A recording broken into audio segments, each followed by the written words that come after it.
وبه نستعين على أمور الدنيا والدين. مدحوينها جمهورية الصوماليلاند dhammaan xubnaha golaha wasiirada, dhammaan taliyayaasha ciidamada, gudoomiyaasha jaamacadaha Camuud, Hargeysa iyo Aadna, komishanka xuquuqul insaanka, gudoomiyaha gobolka, saraakiisha ciidamada qalabka sida kala duwan, macallimiinta, barbaarta shaqo qaran ee dafcadda saddexaad, dhammaantiin assalaamu calaykum waraxmatullaahi wabarakaatuh. ilaahay baa mahad leh, ilaaha inoo suurtageliyey amayna siiyey nimcooyinka fara badan ee aan tirin karin. warbixin halkan ka akhriyi maayo, warbixintu waxay ku eg tahay intii muuqaalka aynu ku aragnay. waxa aan ku darayaa keliya laba qodob. qodob waxa weeyaan maxaa cusub iyo mahadnaq, labada erey oo keliya. haddaan ka horreeyo taa ah waxa cusub, hawl kasta oo la qabanaya kama maaranto horumarin, tayayn iyo kormeyn wax lagu soo kordhiyo. dafcadda saddexaad waxaa nagu cusub dhowr shay. waxaa ka mid ah applicationkii halkan aad ka arkayseen ee Play Store-ka ku jira. applicationkaas oo aad u fududeeyey kana saaray meesha wixii madmadow ahaa ee soo geli lahaa, oo aan u saamaxayn qofka aan muwaadinka ahayn inuu soo geli karo, ka da'da soddonka dhaafay aanu soo geli karin, ka shahaadadiisu qaldan tahay aanu soo geli karin. waxyaalahaas oo dhan applicationkaa soo saxay waxaa noo sameeyey shirkadda Sahal Tech oo ah shirkad wadaniya.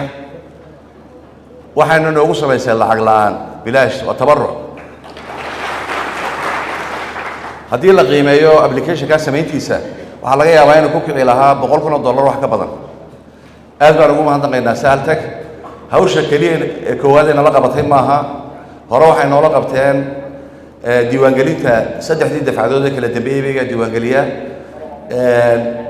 iyagoo indhaha iyo ka qaada iriskii isticmaala. mahaddeeda koowaadna waxaan siinaa shirkadda Kasokow, wasiirka arrimaha gudaha Maxamed Kaahin Axmed, oo isagu waaxid ka mida wasaaraddiisa ay yihiin waaxda diiwaangelinta muwaadiniinta, oo hawshaa nala qabta gobol kasta iyo meel kasta, iyo hablaha ku jira 6 gobol jooga soo diiwaangeliya iyagoo wax qarash aan anaga nagaga bixin. aad baan ugu mahadnaqayaa wasiirka iyo shirkaddaba.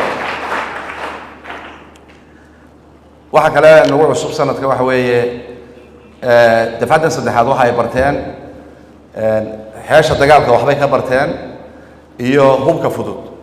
taasuna waa wax soo kordhay oo dafcadihii ka horreeyay aanay qaadanin, oo fududaynaysa inay noqdaan ciidankayada oo qaranku leeyahay, oo markii loo baahda qaranka qorigooda ku difaaci kara.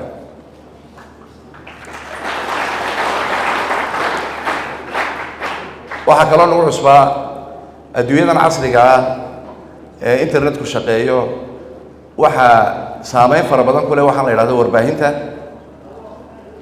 ardayda shaqo qaran waxay qaateen kooras ku saabsan warbaahinta iyo wadaniyadda. waayo markii hore waxaa la iska eegi jiray cadowga qoriga sita iyo ka kaaraha wata iyo ka hubka sita. maanta cadowgu wuxuu ku jiraa media, waxaan la yidhahdo social media. waxay qaateen warbaahinta siday qaranka ugu difaaci lahaayeen. taana waxaa siiyey safiir ku-xigeenkeena Ethiopia Barkhad Maxamuud Kaari. waxaa kaloo ku cusbaa xeerka shaqaalaha oo aanay hore u qaadan jirin, oo ay halkan ku qaateen, oo loogu yimid, oo hay'adda shaqaale ugu timid, oo ay bartay xeerka shaqaalaha cusub, oo lagu sii tababarayo in berrita ka maalin markay shaqaalaha noqdaan ay ku dhaqmaan anshaxa uu farayo xeerka shaqaaluhu. civic educationka way qaadan jireen dafcadii ka horreeyey, waxaana civic educationka saddexdii dafcadoodba bixiyey macallimiin jaamacadda Camuud ka socota, oo aanu ka soo amaahanay Professor Saleeman.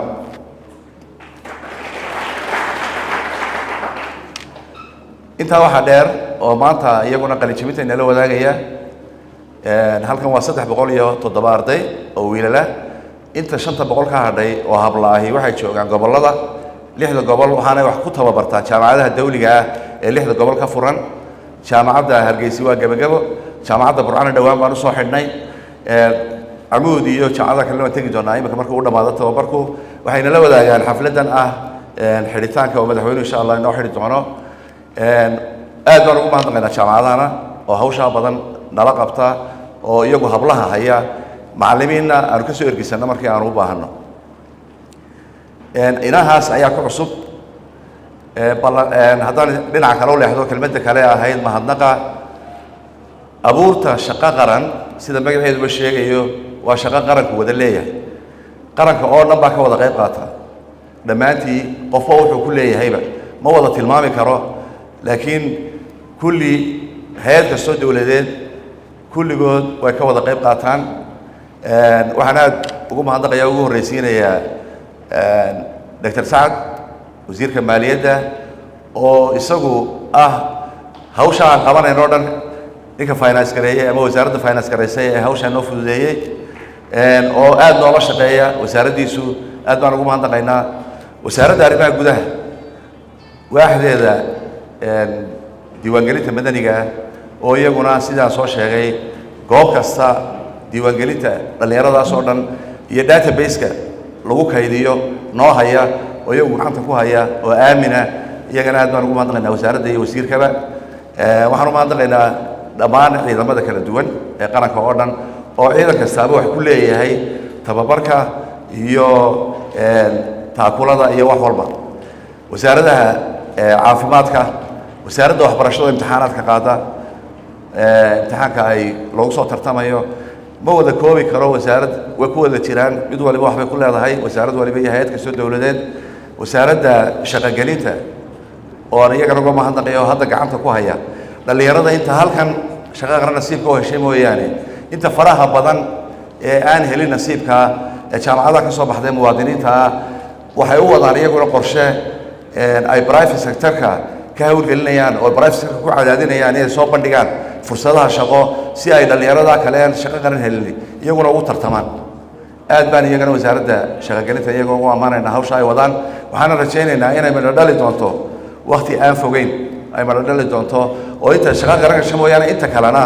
ay private sector-ka ka hawlgeli doonaan aad baan hadal badani ma jiro waqtiguna madax fara badan baa joogta hadalkaygu intaas ku koobay mahadnaqa iyo tilmaantaasun asalaamu calaykum waraxmatullahi